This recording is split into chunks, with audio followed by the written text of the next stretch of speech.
Hello, everybody. What a turnout. Thank you all for coming here. Governor, can I pour you some water? Yeah. All right. I'm David Leonhardt with the New York Times. I feel extremely lucky to get ready to listen to these three fantastic folks who we have on the panel. Governor Kemp from Georgia, Mayor Johnson from Denver, and Anthony Romero, who runs the ACLU. It's hard to imagine a better panel to discuss this topic, and it's hard to... and it's hard to imagine a more timely subject, both in the big picture of what's affecting American politics and particularly today.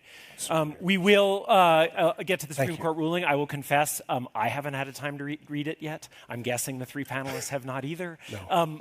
But we'll briefly talk about some of the issues that are related to the Supreme Court ruling. I'm going to start with an extremely brief history of modern immigration policy in the United States. I'm going to cover a few decades in less than a few minutes, so you get to listen to all these folks. But I think one of the most important things to know, we've got it up on the screen now, correct? One of the most important things to know is that we are living in an age of migration and mass migration, not only in the United States, but in much of the world, that has no precedent. The share of people who live in much of Europe, in the United States, in Canada, in Australia, in South Africa, which you don't see on this chart, who were not born in that country, has surged over the last few decades. The United States has had big increases in immigration before, but many of these other countries have never had such a large increase in immigration. Really, the only major exceptions in the rich world are South Korea and Japan, which have continued, at least until recently, to have very restrictive immigration policies, and their foreign-born share of the population has remained very low. In much of Europe, as you can see, the foreign-born percentage has gone from the single digits to close to 20%. So why has this happened?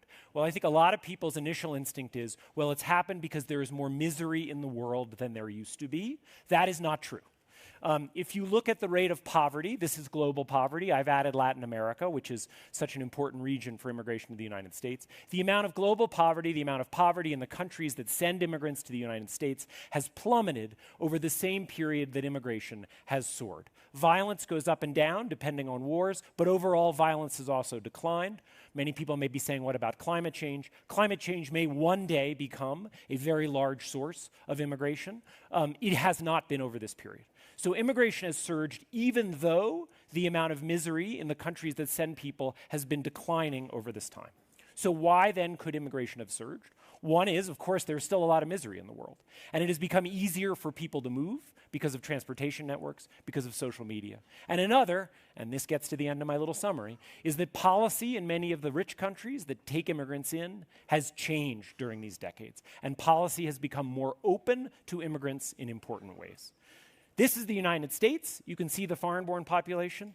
Early in this period, you can see the great surge of the late 19th and early 20th century when some of my ancestors, and I'm guessing some of the ancestors of people in this room, came here. And then you see it falling over the early 20th century and rising again after the 1965 law, when I'm guessing again, many people in this room have people whose ancestors came after the 1965 law.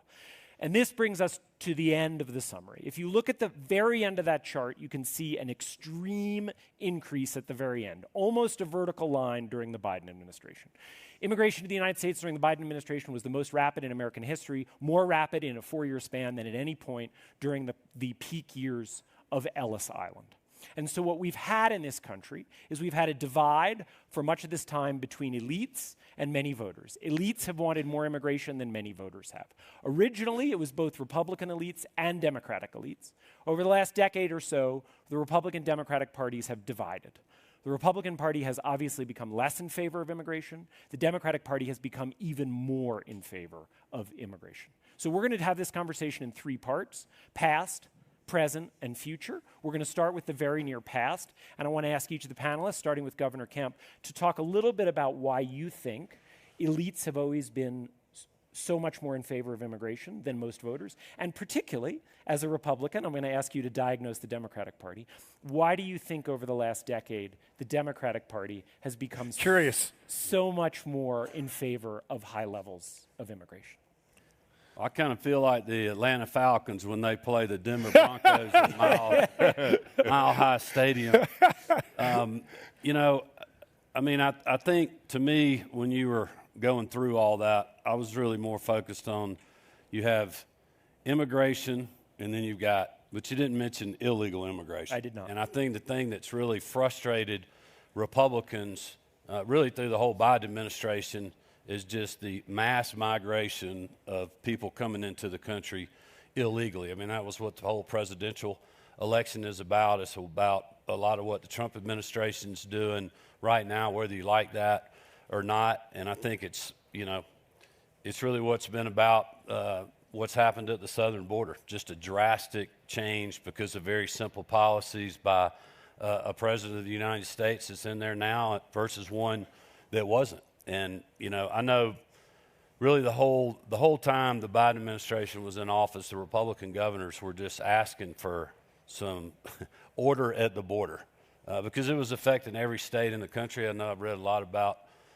the mayor and the city of Denver and, you know, how they were inundated, but everybody was dealing with that. Every state was a border state. We're dealing with fentanyl, human trafficking, mass amount of people. We had the Laken Riley tragedy in our hometown where our daughter was a senior at the University of Georgia when she was tragically killed by someone that came here illegally, that was detained at the border, let go, went to New York, was detained again, let go, was not supposed to move, ended up in Athens and killed a college student. And so there's just a lot of outrage on the right and really with, you know, the center of the country of especially the people that are here illegally, that are violent offenders, that are criminals and others. But, you know, from a service standpoint, from the governors and us having to deal with providing services to our citizens, you know, rental houses or living spaces that are available, social services, and the amount of non-citizens that have come in the country under the Biden administration. I mean, the cost and the amount of time that we've had to deal with that, also the criminal element of that just every day with street gangs and drug cartels and other things. I mean, people just simply got fed up, and it cost the Democrats in the presidential election. There's so much there I want to follow up on, but I want to get to everyone else, and then I will. Mayor, first of all, can you talk about, from your perspective as a Democrat, why you think the party has become so much more in favor of immigration? It's moved back a little bit, but as a whole over the 21st century, if you read the party platforms, which I've done, Joe Biden was much more in favor of high levels of immigration than Barack Obama, who was famously mocked as the deporter-in-chief, right? Mm-hmm. What do you think has changed that caused Democrats to be more in favor of it? And then obviously we want to hear about your own experiences in Denver. Well, two things. I think one is, the history of immigration in this country and the facts around its impact are a significant indicator. If you look at right now in the 100 biggest cities in America, 30% of every small business in those cities are owned by immigrants, right? If you look at right now in many parts of the country are in Silicon Valley right now, 50% of the STEM jobs in Silicon Valley are filled by immigrants to this country right now. They are driving economic growth in the country. And if you look at the history of great cities in this country, they are cities that have been overwhelmingly pro-immigrant for generations. That is New York and San Francisco and LA, and I would put Denver on that list. And so we think if you want to bet on the side of economic growth and you put a list of cities that bet on being pro-immigrant over the last 150 years and a list of cities who bet on being anti-immigrant over the last 150 years, I bet you can't name any cities on that list in the right-hand column. And so I think that's why our economic reality has demonstrated that. I will say, and I hope we'll get to this, there is a difference for us between what is your belief about what you will do as a mayor when you have 40,000 people dropped off from a bus in front of City Hall in T-shirts and sandals in 10-degree weather in the middle of January. That was what Denver faced. We were the largest recipient city of migrants per capita of any city in the country. And I will tell you, over the course of that arrival, Denver has seen the largest drop in street homelessness of any city in American history over the last 2 years, and the largest drop in the homicide rate of any city in the country over the last year and a half. So the notion that those arrivals have driven up crime is not at all true for the city most affected by us. That is a different question from what do we believe the policy at the border should be. I think there are sensible border policies that I pushed the president to pass, and there was bipartisan support to pass that could have passed were it not for the unprecedented step of Trump stepping in to actually kill that bill, not because he believed it would fail, but because he believed it would succeed, which then took away the issue that made for the best campaign fodder, even if it wasn't the best policy. I think there are ways, I think the actually solutions at the border are pretty clear. You want to secure the border, you want to fix the courts so you get a fast and fair asylum process, and you want to help people to work in a way that fills the jobs that we need. If we could do those three things, or if you do any one of those three things, it's quite easy to build an immigration system that works for cities and for the country. I think right now we've managed to do none of the three, and we should make an effort to do all of the three. Anthony, the ACLU has obviously played a central role in advocating over many of these cases. Can you talk a little bit about how you think we've ended up here, and why do you think we've had such large increases in immigration? If you want to extend it to other countries, please, or if you want to focus on the United States. No, I appreciate that. And thanks to the Aspen Ideas Festival for the invitation, and to the governor and the mayor for allowing me to be a private citizen to opine on these issues as well. Look, I mean, I would start out with a longer-term perspective. The ACLU started out of the Palmer raids. We were born out of a moment that's very much like this one, a burgeoning immigrant community coming into the country, the rise of unrest, of labor unions, and our very first efforts were to provide assistance and defense of immigrants who were being summarily deported by an attorney general at the time, Mitchell Palmer. So this has been 105 years of our work on this set of issues. And where I look at the last 5 years, and David, where I may push you a little bit on the construction of your question. I mean, you talk about Trump 1, Biden, Trump 2. They're not just in isolation. They're reacting to each other, right? So the Biden openness on immigration had everything to do with the fact that Trump closed down so many of the policies and gutted systems that made immigration unworkable. And so I think it's not an excuse. I'm not an apologist for the Democrats. That's not my job. That might be the mayor's job. My job is to hold everyone accountable to the issues and values I care about. But I think it's a little bit unfair to say that the great openness of Biden is just by itself a kind of a petri dish that stands on its own. It was very much in response to family separation, in response to Title 42, all the policies that then had a reaction that people can have that discussion. It went too far, perhaps.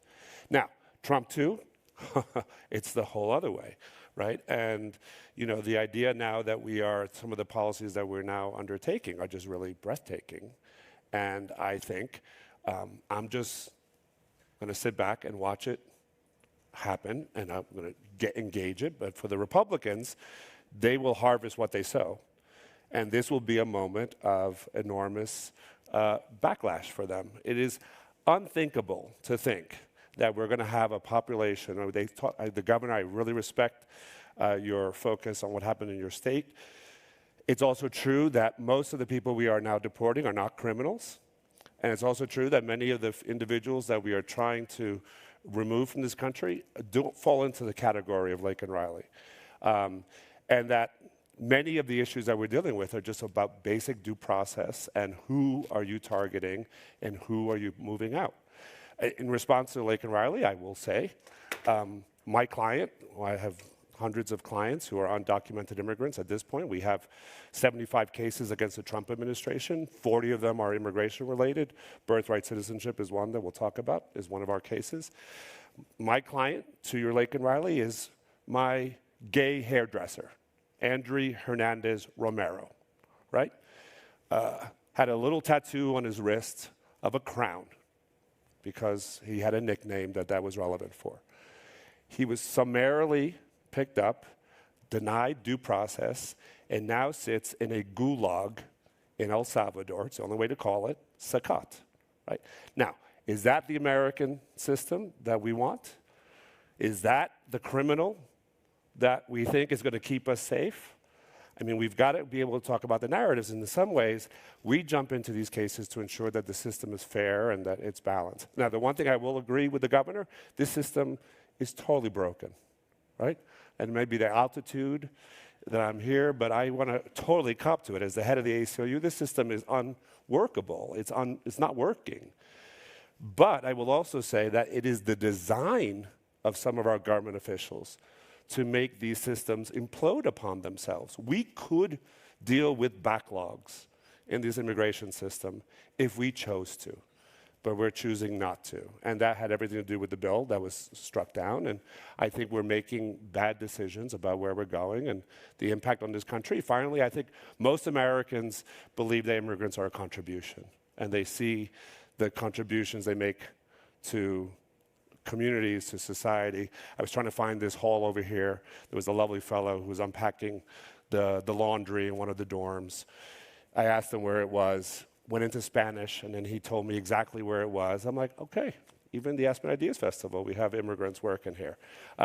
It would be very hard to imagine where and what industry would survive if we totally deported the undocumented community that is in our midst. I'm not saying the fellow was undocumented. That's a presumption I don't want to make. But I do think it's the xenophobia and the nativism that is endemic in some of our policies right now that make it increasingly hard to imagine what the end game is. Do you want to get in before I ask another question? No, you go ahead. Okay. So it seems to me that one of the important questions here to think about are what are the limits? And I do think, and I know you're not part of the Democratic Party, but the ACLU has been very pro-immigration. I do think one of the things that both the Democratic Party and pro-immigration advocates have struggled with are where are the limits? So you had a whole bunch of Democratic candidates on stage saying we should decriminalize border crossings. We had a lot of Democrats saying we should abolish ICE. And so I'm interested in starting with each of the two of you and then coming to the governor. What are the limits? Should we feel comfortable deporting people, or should we say only if they've committed a crime? And if they entered illegally, should we deport only people who committed a crime? How much of a border security should we have? I'm interested in what is a progressive and democratic version of what the limits are. So I'll start. Go ahead. We do not believe, the ACLU does not believe in open borders. We never have, never will. We believe in a country having its own laws, enforcing its laws. It's a matter of how, right? So the idea that, and you'll never find in 105 years, which I've scoured because I don't make declarative statements unless I'm sure of it, that we have never said that we are an open borders organization. Now, part of the concern here is when you are deporting people, what due process do you give them, right? My lovely gay hairdresser was given zero due process. Zero ability to describe the tattoo on his wrist is not an insignia for Tren de Aragua. That is what is at play, right? In terms of what notice do you give them? There are two issues in the Alien Enemies Act litigation, which we bring, which we've brought. We have over 15 of those cases across the country, including the one we brought to the Supreme Court, and won 7-2. Count the numbers. That's not the birthright citizenship case. 7-2, with most of all of the Trump appointees ruling in our favor, saying that individuals should be afforded some form of due process before you summarily remove them. That is number one. Then you look at the questions of which ones do you prioritize, right? And that's why it makes total sense to focus on the criminal component. That is not what is happening, however. And it's a ruse to say that we are focused on the criminal aliens, their words, when in fact what they're doing is mass arrests and deportations. And there are many other cases that we can point to. Mayor? I think there absolutely should be limits, and I think they should be driven by two criteria. The first is what does our economic growth require to be able to successfully drive an economy? What we know is that the immigrant community fills a huge part of our labor need in the country, and we know overwhelmingly we have more need than we have legal work permits for folks to come. And they understand that economy because they see that we keep hiring folks that keep coming over undocumented, because we ran a workforce training program for folks that came into our city who were asylum seekers. We found industries that had high needs. We trained them, and when we graduated them from the training program, we had 3 times more employers to hire them than we had newcomers to be able to fill those positions. So that's one. The second is, yes, we should have a determination of folks with viable humanitarian need who are facing persecution in their home country who are seeking asylum. And we should have a process that works to meet that need. Right now, the process doesn't work. I can tell you, when folks arrive in Denver, they say, gracias alcalde, no necesito nada menos un trabajo. They say, I don't need anything other than a job. And what happens is they come, they claim asylum, and they have a court date in the year 2031. Yeah. That is their court hearing. 7 years.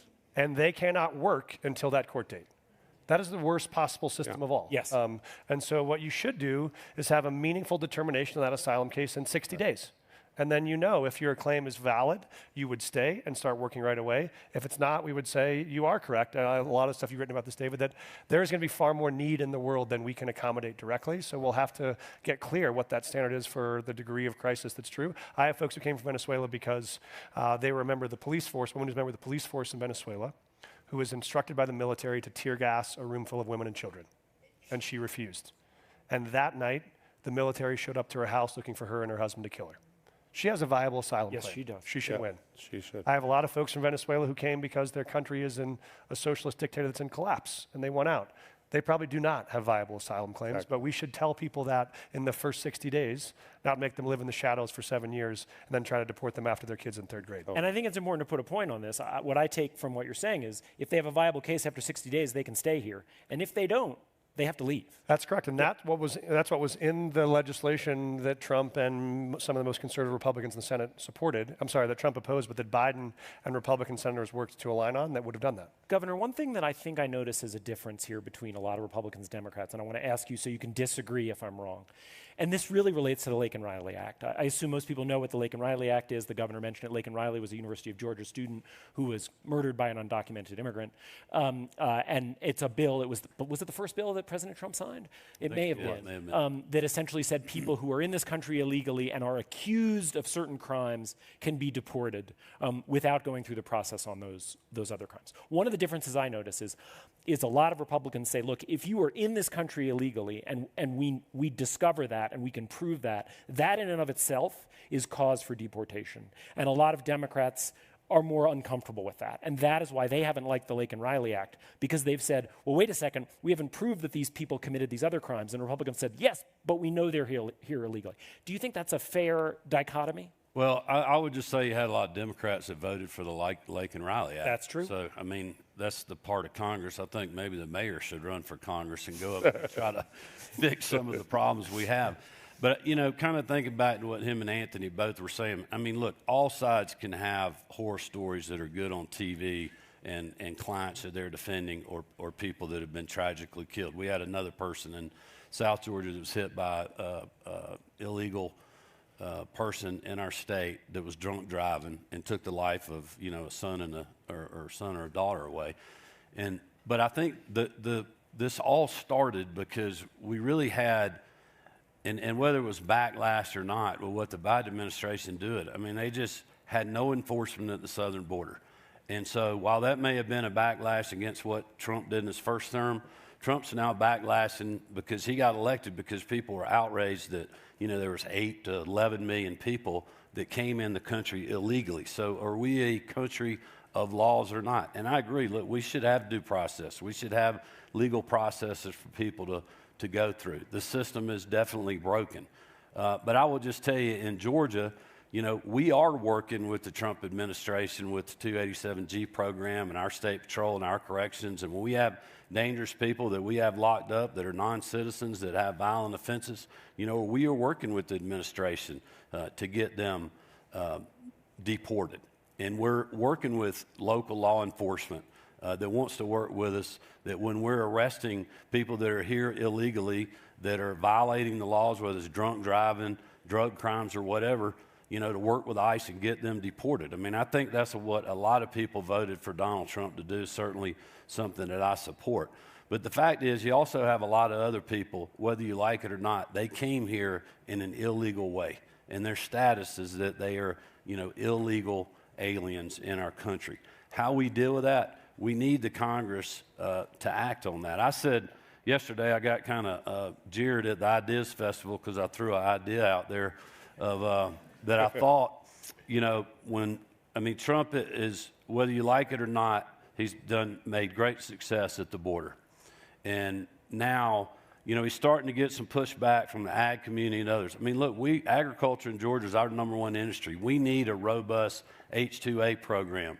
We need to look at other sectors of the economy where we could have people that are undocumented figuring out a way, if we need those workers, that we could have a legal process for them to get a work permit and work in our country, even if we're not going down the road to citizenship now or ever.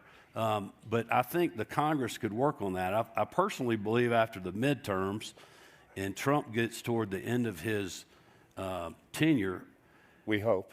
Yeah, well, I think he is the one person because he can control the Republican base in a lot of ways that could get immigration reform done and deal with a lot of these things that are hanging out there and have been for years, whether it's DACA, work permits, a legal process that doesn't take 20 years, putting parameters on things, how to deal with people that are in the country illegally, in having a bipartisan solution to do that. But also said yesterday, somebody asked the question, what would it take for that to happen? And I said, divine intervention, because it is not going to happen like right now. It's just too polarized, but hopefully we'll get to a place where maybe that will. I have one follow-up. And I would just want to make one other point, because I know you had the legislation that both the mayor and Anthony referenced, and blaming Trump for coming in there and killing it. But there was a lot of other conservatives that didn't like that. Yeah. But also you had the fact that from 2020 to 2022, the Democrats controlled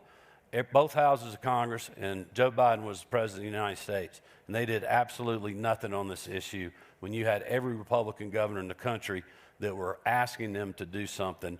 And I'm sure there was a lot of Democrats that were urging them to do something too behind the scenes. I was doing that too. I agree with that. Let me just bash both parties before you get in. Great, bash. I think it was extremely cynical of the Democrats to not do anything to solve these problems that the governor just mentioned from 2020 to 2023. And I think it was extremely cynical of Donald Trump to then call for the defeat of the bill in 2024. And I agree with you, Governor, that I don't think it's fair to point out only the second half of that cynicism. But you wanted to get in on something else. I want to say something controversial.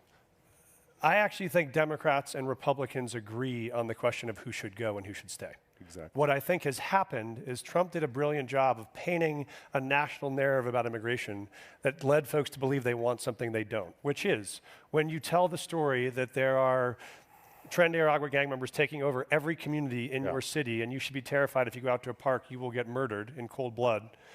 People will say, I do not want that in my community, and that is fair.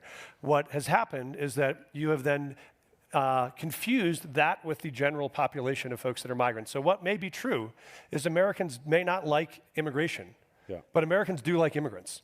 Right? In the same way that America may hate Congress, but you love your congressperson, right? And here's what I mean. Or at least vote for him. Here's what I mean, right? So to your point, we knew long before Trump ever made an issue of it exactly how many TDA members there were in Denver. Our counter-ops gang team was on that a year ago. We knew the 7 of them. We had found them. We had arrested them. We had prosecuted them.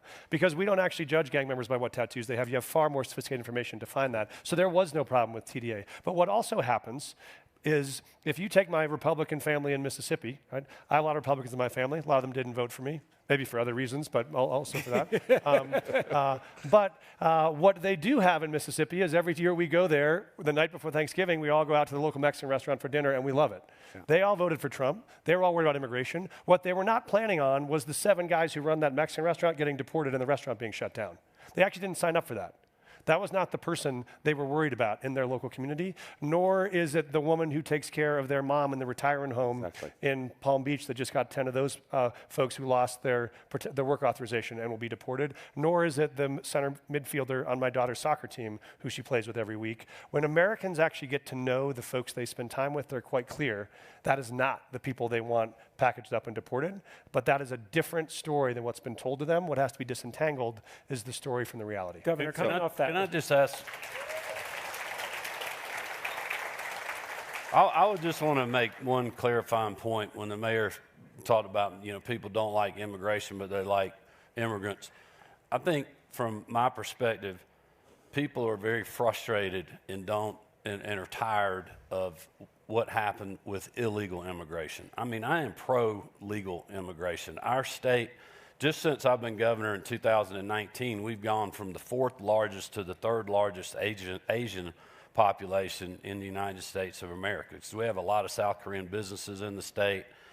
We have, all kind of other foreign companies that are doing business, and they're bringing people over, and we got people that have immigrated legally to our state that are now U.S. citizens that have been in our state and in the country now for 15 or 20 years. So I just want to make sure people understand that, from my perspective, there's a lot of Republicans that are pro-legal immigration. Yeah. Can I ask you about, since I pushed them a little bit on what I saw as the excesses of the left and the Democratic Party, can I ask you about some of the Republican rhetoric on immigration today? Because obviously there is something particularly tragic and particularly frustrating about someone who is here illegally committing a crime. It's also the case that overall immigrants commit crimes at lower rates than native-born Americans. And a lot of Republicans, I'm not saying you have said this, but a lot of Republicans say the opposite, which doesn't seem to be true. Or with you look at some of the things that the administration is doing in terms of deporting people without due process to a pretty, not just out of the country, which is one thing, but to a pretty terrible prison. Are there things that you have seen from your own party on immigration in the last 5 years that make you uncomfortable? Well, I would just say this. I think, elections end up making a lot of these things, if you go too far, work out. And I've warned with Republicans, we have to be careful about how we're messaging on things. And I think certainly, illegal immigration and a lot of these other issues for us trying to, build the tent of the Republican Party, which it is being built. In my reelect in 2022, we did better with, African Americans, Asian Americans, Indian Americans, with Hispanics in the state of Georgia.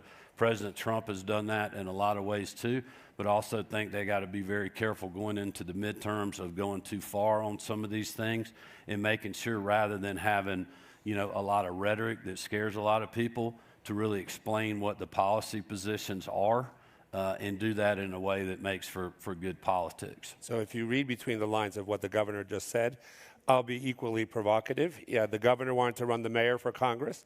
I'll run the governor for president. Because with someone, I was thinking they're going to get the mayor to go up to New York. He does not endorse anyone, and but if we had someone who had that approach, it would be quite a different matter. And I will say that part of what harvest what you sow, that is what will happen.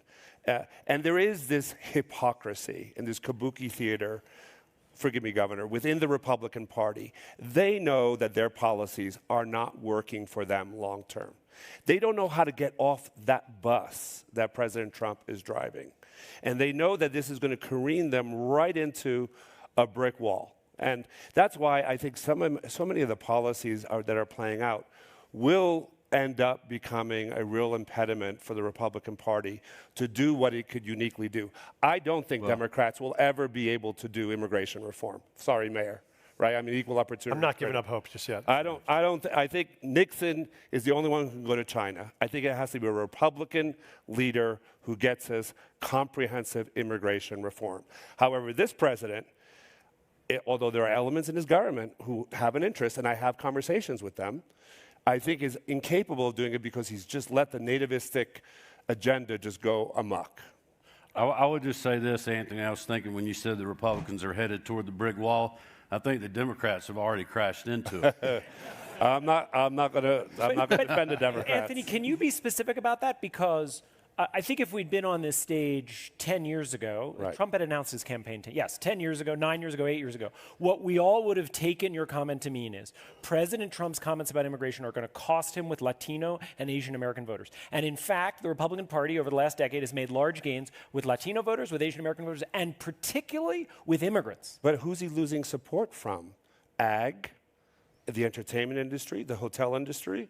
I mean, and a lot of what they're doing is kabuki theater. If he brought his Marines and the National Guard to Georgia or to Florida during the time of the citrus crop being harvested, they'll be all holy hell to break loose in the Republican Party because it would ruin your ability to collect your crops, right? I mean, Georgia is the best example of a global state in the South. The largest airport, second largest port, right? It is part of the global economy. I'm not speaking for the governor, and I'm not making eye contact with you because I don't want to put you on the spot.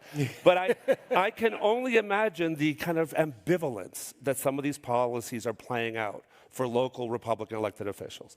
And that's where I think, ultimately, that depending on what happens and how far they overreach, I mean, look at birthright citizenship. You have to get us there. We will, I promise. Right? I mean, there is such an overreach in that policy. Right?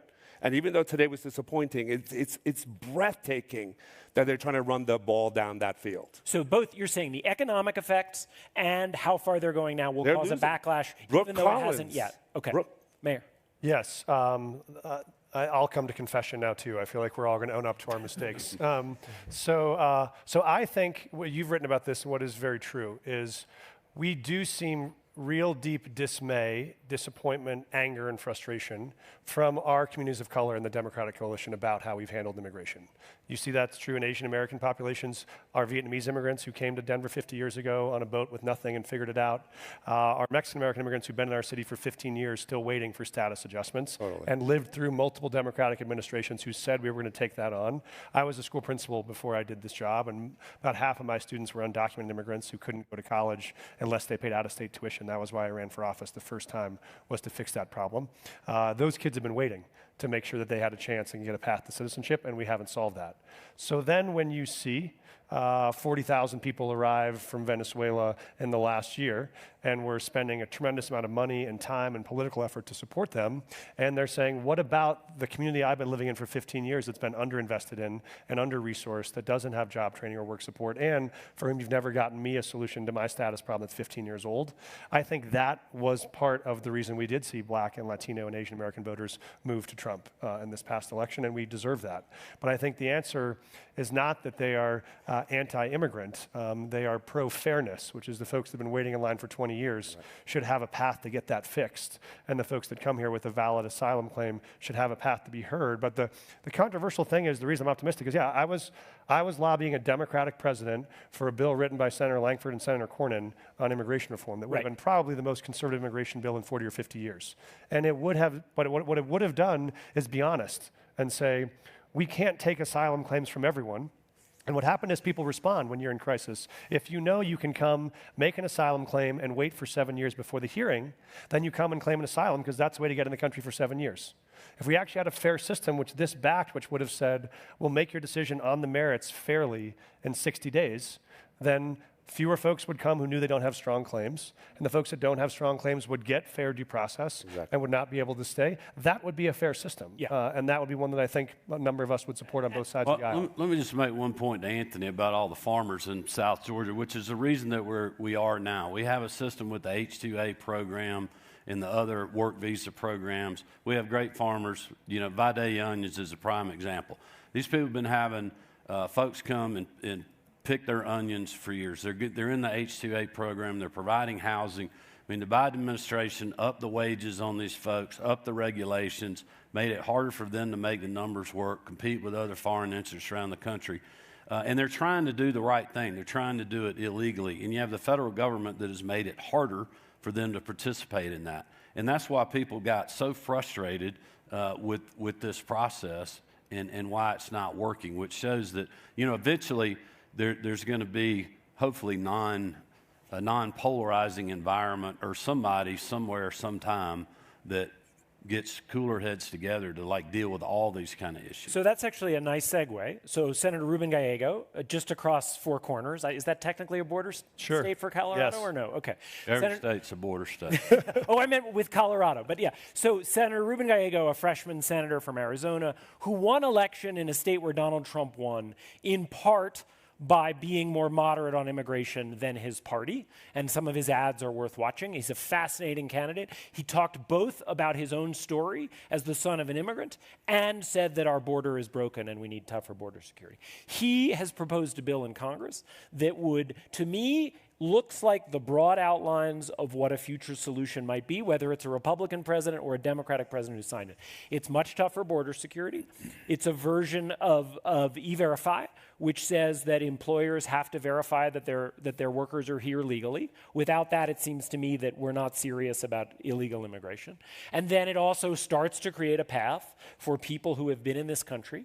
They may have come illegally, but they have been following the law. They've been here a while. Maybe they have a path to citizenship. And it creates new pathways for legal immigration. Tough border, E-Verify, cracking down in the country, paths to citizenship for some number of people here, and more legal pathways for people who aren't here. Are there any part of those four legs of that stool that make you uncomfortable, Governor? And I'll ask Anthony and the mayor the same question. Well, I mean, I think it'd be great to have that debate. I mean, the question to me is it worth spending your time on that right now? I mean, it is for him, but like if you talk to, and I haven't, but like if you were to talk to members of Congress or members of the Trump administration and ask them, you know, especially Mike Johnson or John Thune, like, is this something that y'all could work on and do something big for the country in the next 6 months or the next year, or is it going to be after the midterm?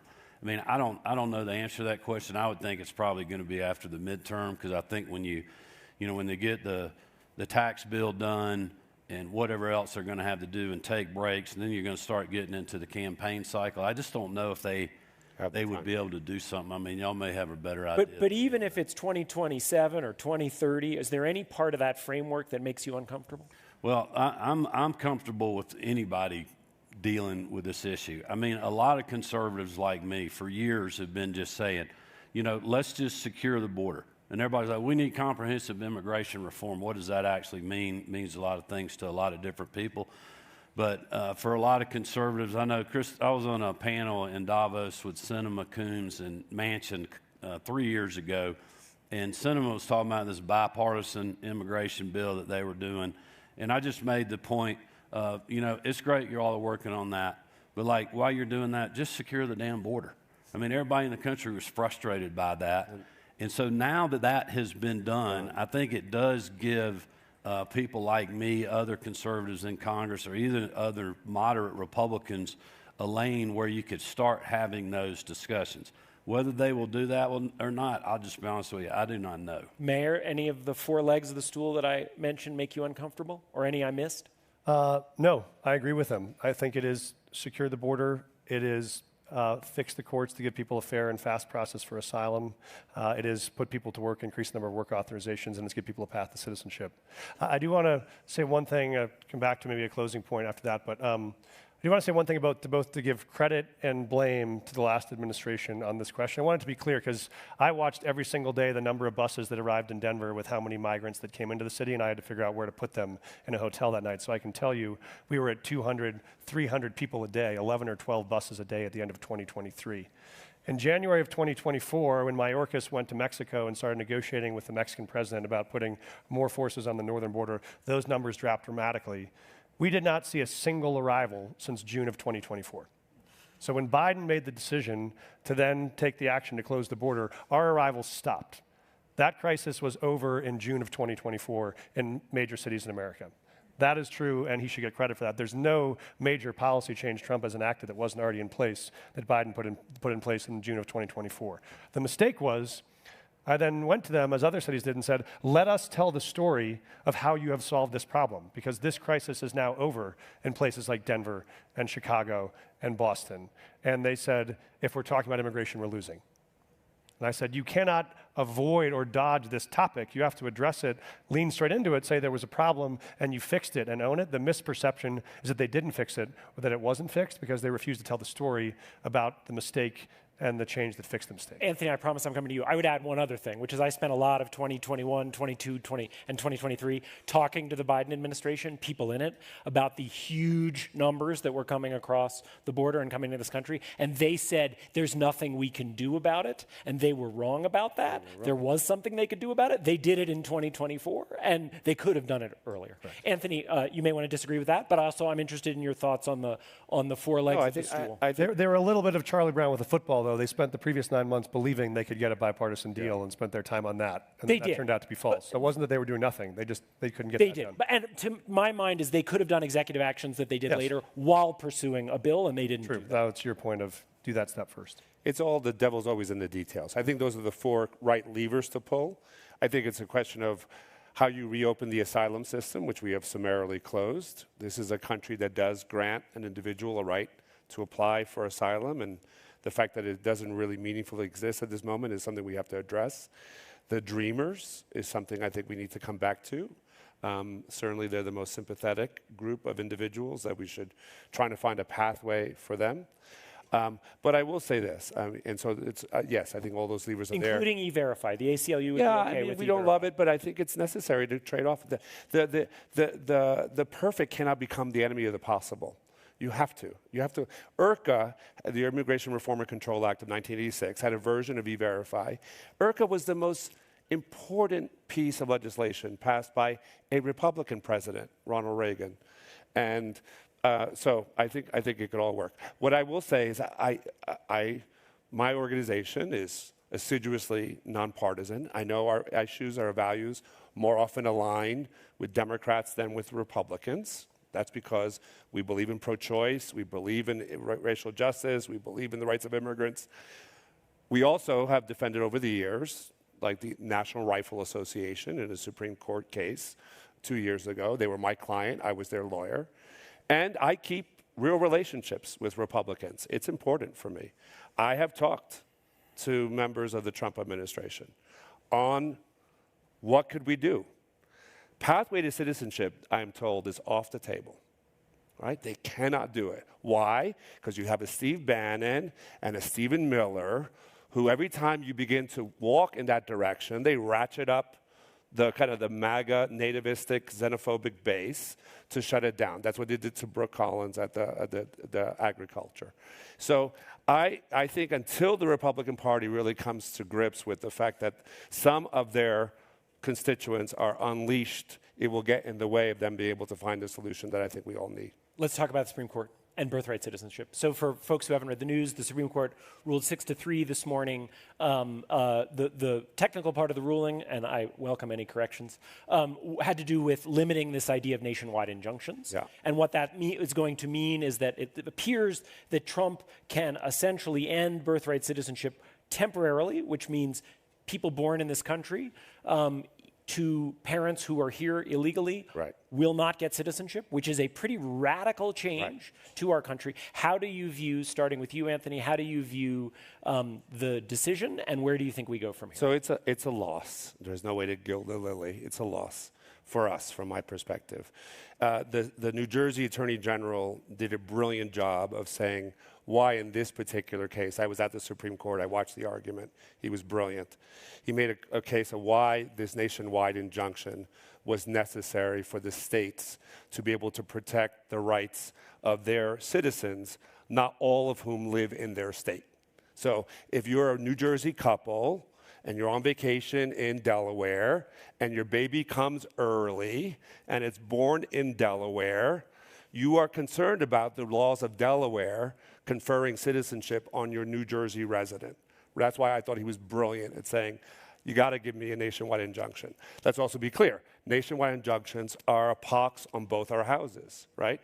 Look at all the abortion rights cases. They all go to Judge Kismarek's court in Texas. He has a nationwide injunction on Planned Parenthood, the nationwide injunction on Biden's student loan bill plan. I mean, so it's been bad for both Democrats and Republicans. In this particular case, it's especially bad. We live to fight another day because the merits of birthright citizenship will not go up. But let's just take a step back. Think about how breathtaking it is that the very first executive order of this president was to try to undo the 14th Amendment, right, in the Constitution and codified in statute saying that if you are born here, you're not necessarily a U.S. citizen. I mean, it is stunning to me that that was their very first act. That's why we sued within 2 hours on Inauguration Day of that case. Now, what I'm going to love, and Governor, I hope we stay in touch. I want to see how these governors are going to implement this, because your knickers are going to be all bunched up. Because you have 30 days to figure out how to comply. Now, as I understand it, I was born in New York. I looked at my birth certificate. Mother, Coralie Romero. Father, Demetrio Romero. Talked about where I was born, Bronx. Doesn't talk about the citizenship of my parents. They were Puerto Rican. They were U.S. citizens. How are governors going to implement this? How are they going to investigate the citizenship of the parents? I hope you have a lot of money in that budget of yours, because you're going to need a lot of investigators to figure out whoever is born in Georgia, are they parent citizens? Are they not citizens? What proof do they have? It is going to be a hot mess. We have a governor here. Well, won't this be decided at the Supreme Court in October? You have 30 days, Governor. No. So I would just say, I know you're a very skilled lawyer and you're very good at what you do, but I'm just sitting there thinking, I understand how outraged you are, but there's a lot of Americans that are outraged that literally somebody can walk 1 foot into our country illegally, have a child, and that child is in a U.S. citizen. So, to say that we do not need to do something about this issue, there's just a lot of people in the country that disagree with you. And so I have not heard much about the ruling. I just saw a clip literally before we got in the car to go over here that Pam Bondi said this will be, go up to Supreme Court. The trial will be in October. That's it really won't be all that. And Governor, Mayor, I promise I'll come to you. Governor, you have some discomfort with the current way birthright citizenship works, I take from what you just said. Well, I don't want to, I don't know if we got enough time to get into that whole argument. Our country is built on legal immigration. But I do think when you have a president that lets 8 to 11 million people come across the border illegally, and then they start, especially some of these people that are hardened criminals and thugs, and start having children that are now U.S. citizens, is that really the policy that we want in our country? I mean, it is why we needed to fix this problem. Mayor, you like the politics of optimism, so I'm going to ask you both to talk about the Supreme Court and help us lift up into something that feels like a politics of optimism on this incredibly difficult subject. 6 seconds. The decision is heartbreaking and it's shocking. And I haven't read it yet, but the fact that we're even close on that decision to me is not a day I thought I would see in my lifetime in the United States. Yeah. And let me tell you why I'm hopeful. And let me tell you why actually Trump is not going to prevail on this issue in this country. Because when I was a school principal, one of my students, his name is Flavio, came to senior year in high school. I'd had him for 4 years. Comes time to apply for college. He tells Mr. Johnston, I got to tell you something. I can't fill out this form because I'm undocumented. I said, why didn't you tell me that? And he said, well, we lived in Juarez, and when I was 2, my dad was one of those people who stood up in the public square against the cartels and said they should leave our city. And so that night they came in the middle of the night and murdered my father. Yeah. And so my mom put me in the car and just started driving until we got to Denver. And we've been here for 15 years. And I've been waiting in line, but we haven't been able to get access to the right papers to be able to get citizenship, so I'm stuck. And so he waited and waited. About a year later, he finally gets a call from the government that says you're eligible for citizenship, but to get it, you have to go back to Juarez and wait there, where the cartels have been waiting for you and your family for 15 years. And I say, no, where are you going? He says, Mr. Johnston, I'm going to go. It's worth it. He goes back, and he's literally homeless, moving from house to house, night to night, trying to outrun the cartel long enough for the U.S. government to process his papers. And finally texts me one day, papers come in, he comes home to Denver, he says, Mr. Johnston, I want to take you out to lunch. I say, great. He says, I just don't want you to be disappointed. I know you wanted me to go to college, but I decided today I'm going to join the U.S. Army because I just want to give something back to the country that's given me so much. So what Trump has gotten wrong, and the reason why I said 6 months ago, if you try to do this and mass deport people, it will be like Tiananmen Square. There'll be people in the streets protesting, because what he missed was we all know who the kids are on this side of the skirmish line, the immigrants who are worried about being deported tomorrow. But what he forgot is, who do you think the folks are on the other side of the skirmish line? Who are the kids in the National Guard uniform and the Marines? They're Flavio. They are kids who grew up in this country as immigrants and wanted to serve it and signed up to serve it, and they are not going to go into schools and rip their nieces out of a 5th grade classroom, or go into churches and pull their abuelas out of the seats, or go to Home Depot parking lots and take folks coming off their shifts and sending them out of the country. That is not what they signed up for. That's not what this country is about, and that is not what we will stand up and prove when the question gets called. The question is being called now, and America will show it's bigger than this moment, no matter how big the president thinks he is. Yeah.